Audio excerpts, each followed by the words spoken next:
Hello guys, మేమైతే తిరుపతిలో ఉన్న రెడ్ బకెట్ బిర్యానీ రెస్టారెంట్కి అయితే వెళ్ళున్నాము. సో మా డిగ్రీ కాలేజ్ అనుకుని అక్కడే ఉండనమాట. ఎప్పటి నుంచో ఈ రెస్టారెంట్కి వెళ్దాం అనుకున్నాం. ఇంకా ఫైనల్ అయితే ఇవాళ వెళ్ళొచ్చానమాట.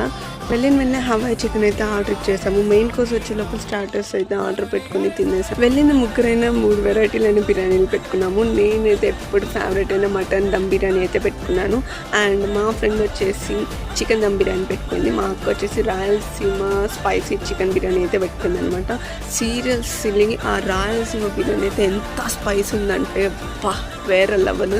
అండ్ మటన్ బిర్యానీ జస్ట్ బాగుంది, అంత బాగుండే. అండ్ చికెన్ బిర్యానీ కూడా బాగుంది. వాళ్ళిద్దరూ సింగిల్ పెట్టుకుంటే నేను మాత్రం ఫుల్ పెట్టుకున్నాను అనమాట. బికాస్ మటన్ బిర్యానీ సింగిల్ లేదంటారు, ఇంకా దాంట్లో అయితే హాఫ్ కూడా నేను కంప్లీట్ చేయకున్నాను. అండ్ ఈ మూడిట్లో కామన్ థింగ్ మేము గమనించింది ఏంటంటే లైక్ రైస్ మాత్రం అన్నీ ఒకే టేస్ట్గా ఉంది.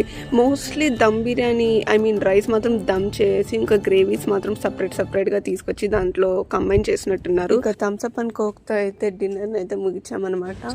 రేటింగ్స్ విషయానికి వస్తే 5కి 3.5 అయితే ఇవ్వచ్చు. ఇక అడ్రస్ విషయానికి వస్తే ఎంఆర్పల్లి సర్కిల్ దగ్గర ఉంటుందన్నమాట red bucket biryani restaurant. Once అయితే విజిట్ చేయొచ్చు and you can have a try అనమాట. Have a to next video. Bye guys.